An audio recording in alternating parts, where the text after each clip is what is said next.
Hello friends, welcome to learners classes. मैं हिना रानी आप सभी का लर्नर्स क्लासेस पे स्वागत करती हूँ। हमारी जो ये आज की वीडियो है +2 क्लास के लिए है। इसमें आज हम स्टडी करेंगे बिजनेस स्टडी का first chapter management and introduction. तो आओ हम सबसे पहले मैनेजमेंट का मीनिंग समझते हैं। मैनेजमेंट होती क्या है?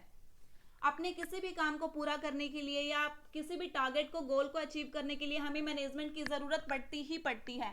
अगर हम सिंपल लेमैन की लैंग्वेज में कहें तो किसी भी काम को मैनेज करना क्या कहलाता है? मैनेजमेंट। मैनेजमेंट की डेफिनेशन है, management is the art of getting things done through others and work done with effectively and efficiently. अपने किसी भी काम को दूसरों के थ्रू कंप्लीट कराने की आर्ट ही हमारी क्या कहलाती है? मैनेजमेंट। और जो हमारा वर्क हो रहा होता है वो इफेक्टिवली और एफिशिएंटली होना चाहिए। तो यहाँ पे हम इफेक्टिवली और एफिशिएंटली का मीनिंग समझते हैं कि ये होता क्या है। अपने किसी भी जॉब को या अपने किसी भी काम को टाइम पे कंप्लीट करना ही क्या कहलाता है? Effectiveness. No matter whatever the cost, cost कितनी भी हो लेकिन हमारा काम जो है वो टाइम पे कंप्लीट होना चाहिए, उसे हम क्या बोलेंगे? इफेक्टिव। एफिशिएंसी क्या होता है कि अपने जॉब को टाइम पे तो कंप्लीट हम कर देते हैं लेकिन कॉस्ट इफेक्टिव मैनर में कंप्लीट करना क्या कहलाता है? एफिशिएंसी। इसके अंदर हम कॉस्ट को ध्यान में रख के काम करते हैं। जो भी हमारे रिसोर्सेज होते हैं उनका ऑप्टिमम यूटिलाइजेशन करना होता है, वेस्टेज नहीं करनी होती, तो उसे हम क्या बोलते हैं? एफिशिएंसी। जैसे मुझे किसी काम को कंप्लीट करने के लिए 2 महीने का टाइम दिया गया था लेकिन मैंने उस काम को 1 साल के अंदर कंप्लीट किया, तो इससे क्या हुआ कि मेरे काम के अंदर इफेक्टिवनेस नहीं है। और अगर हम एफिशिएंसी का एग्जांपल लें, जैसे मुझे किसी काम को कंप्लीट करने के लिए 1 लाख कॉस्ट दी गई, 1 लाख रुपए दिए गए थे कि 1 लाख के अंदर आपको एक वर्क कंप्लीट करना है, लेकिन मैंने उस काम को कंप्लीट करने के लिए 1 लाख की बजाय 4 लाख लगा दिए, तो इससे क्या हुआ कि मेरे वर्क के अंदर एफिशिएंसी नहीं है। नेक्स्ट है हमारा मैनेजमेंट। एक प्रोसेस होता है, इसके अंदर 5 फंक्शन होते हैं हमारे। फर्स्ट है planning, organizing, staffing, directing and controlling. इन 5 फंक्शन का एक अलग से चैप्टर है, उसे हम नेक्स्ट वीडियो में डिस्कस करेंगे। नेक्स्ट टॉपिक है हमारा effectiveness versus efficiency. First difference है हमारा इफेक्टिवनेस का।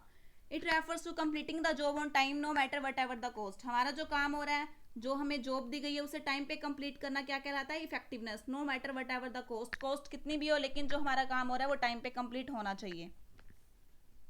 एफिशिएंसी में क्या हो रहा है, जो हमारी जॉब है उसको हमने कॉस्ट इफेक्टिव मैनर के अंदर कंप्लीट करना है। कॉस्ट को ध्यान में रख के हमने काम करना है कि हमारा वर्क जो है उसमें रिसोर्सेज का वेस्टेज तो नहीं हो रहा, ऑप्टिमम यूटिलाइजेशन हो रहा है कि नहीं हो रहा। नेक्स्ट ऑब्जेक्टिव है हमारा the objective is to achieve the end results on time. जो भी हमें रिजल्ट्स अचीव हो रहे हैं वो हमें टाइम पे अचीव होने चाहिए इफेक्टिवनेस के अंदर। और एफिशिएंसी में क्या है कि जो हमारा जो ऑब्जेक्टिव है, हमें काम को इस वे से करना चाहिए कि जिसमें हमारी कॉस्ट जो है वो कम से कम आए और वेस्टेज ना हो। नेक्स्ट हमारा डिफरेंस है the main consideration on time.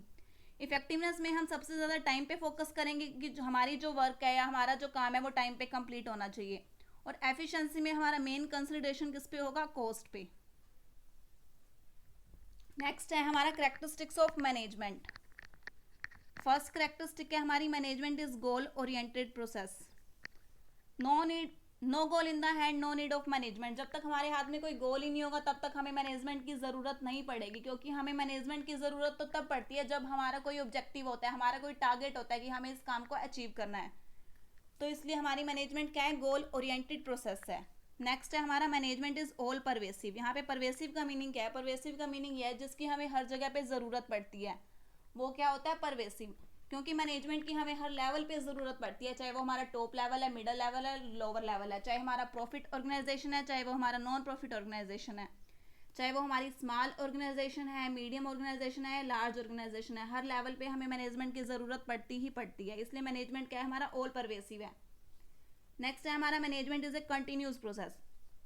Continuous process कैसे है? ऐसा तो नहीं है कि हमने मैनेजमेंट एक बार कर लिया और हम 2 साल के लिए आराम से बैठ जाएं कि हाँ भी हमारा बिजनेस रन कर रहा है और हमें मैनेजमेंट की ज़रूरत ही नहीं है। क्योंकि हमारा जो एनवायरनमेंट है वो डायनामिक एनवायरनमेंट है, वो स्टेबल नहीं रहता, चेंज होता ही रहता है, इसलिए उसको ध्यान में रख के हमें अपनी मैनेजमेंट को कंटिन्यू करना ही पड़ता है। नेक्स्ट कैरेक्टरिस्टिक है हमारी मैनेजमेंट इज ग्रुप एक्टिविटी। इसके अंदर क्या है कि एक सिंगल पर्सन जो है ना वो ऑर्गेनाइजेशन की सारी एक्टिविटी को हैंडल नहीं करेगा। एक ग्रुप ऑफ पर्सन जो है इसमें मिलकर काम करेंगे, वो मैनेजमेंट के हर एक्टिविटीज के अंदर वो पार्टिसिपेट करेंगे। इसलिए क्या होता है? मैनेजमेंट जो है ग्रुप एक्टिविटी भी है। नेक्स्ट कैरेक्टरिस्टिक है हमारी management is a dynamic function. Dynamic का मतलब क्या होता है, मतलब जो चेंज होता ही रहता है, स्टेबल नहीं रहता। हमारी जो मैनेजमेंट है वो डायनेमिक एक्टिविटी भी है, क्यों इसको जो है हमारे एनवायरनमेंट को ध्यान में रखकर इसको भी खुद को एडजस्ट करना ही पड़ता है, क्योंकि एनवायरनमेंट वही बात है, स्टेबल नहीं रहता, चेंज होता रहता है रेगुलर। तो इसलिए हमारी जो मैनेजमेंट है हमें उसको भी खुद एनवायरनमेंट के अकॉर्डिंग उसको भी हमें एडजस्ट करना पड़ता है। नेक्स्ट है हमारा management is an intangible. Intangible को हम क्या कहते हैं, जिसको मतलब हम देख नहीं सकते। तो मैनेजमेंट हमारी वो पावर है जिसको हम देख नहीं सकते, इसको हम सिर्फ महसूस कर सकते हैं, फेल्ट कर सकते हैं। अगर कोई organization higher level of achievement के टुवर्ड्स ग्रो कर रहा है तो इससे हम ये पता लगाते हैं कि मैनेजमेंट जो है उस ऑर्गेनाइजेशन की काफ़ी अच्छी है। नेक्स्ट है हमारा management is multi dimensional. Multi dimensional के फर्दर 3 सब एक्टिविटीज़ हैं। फर्स्ट है हमारी मैनेजमेंट ऑफ वर्क। इसके अंदर हम ये चीज़ देखेंगे कि काम कैसे करना है, कब करना है, किसने करना है और किसके थ्रू करना है। वर्क के अंदर क्योंकि जितनी भी ऑर्गेनाइजेशन एस्टेब्लिश की जाती हैं उसके अंदर हम ये देखते हैं कि वो किसी ना किसी काम को करने के लिए ही बनाई जाती हैं। जैसे स्कूल्स हैं वो एजुकेशन प्रोवाइड करते हैं, हॉस्पिटल है वो पेशेंट्स को ट्रीट करता है। तो अगर इनमें मैनेजमेंट अच्छी होगी तो ही वो अच्छे से स्मूथली रन करेंगी। नेक्स्ट है हमारा मैनेजमेंट ऑफ पीपल। इसके अंदर हम ये देखते हैं कि कौन सा पर्सन काम करेगा, कैसे करेगा, किसके थ्रू करेगा और किसके अंडर करेगा, मतलब इसमें हम पीपल की मैनेजमेंट करते हैं। नेक्स्ट है हमारा मैनेजमेंट ऑफ ऑपरेशन। इसके अंदर क्या होगा, ऑर्गेनाइजेशन के किसी भी गोल को अचीव करने के लिए हमें जो है बहुत सारी एक्टिविटीज़ जो हैं, ऑपरेशंस जो हैं हमें कंडक्ट करने पड़ते हैं, जैसे production, sale, purchase, finance, accounting, research and development etcetera. इसलिए मैनेजमेंट की हमें ज़रूरत पड़ती है ताकि जो भी हमारे ये ऑपरेशंस हैं इनको हम इफ़ेक्टिवली और एफिशिएंटली हम कंप्लीट कर सकें। इसलिए हमें क्या होता है कि मैनेजमेंट की नीड हमें हर जगह पे पड़ती ही पड़ती है। आज की वीडियो में बस इतना ही। नेक्स्ट वीडियो में हम डिस्कस करेंगे objectives and importance of management. So guys, अगर मेरी आज की वीडियो पसंद आए तो इसे प्लीज़ लाइक करें, शेयर करें, सब्सक्राइब करें। थैंक्स।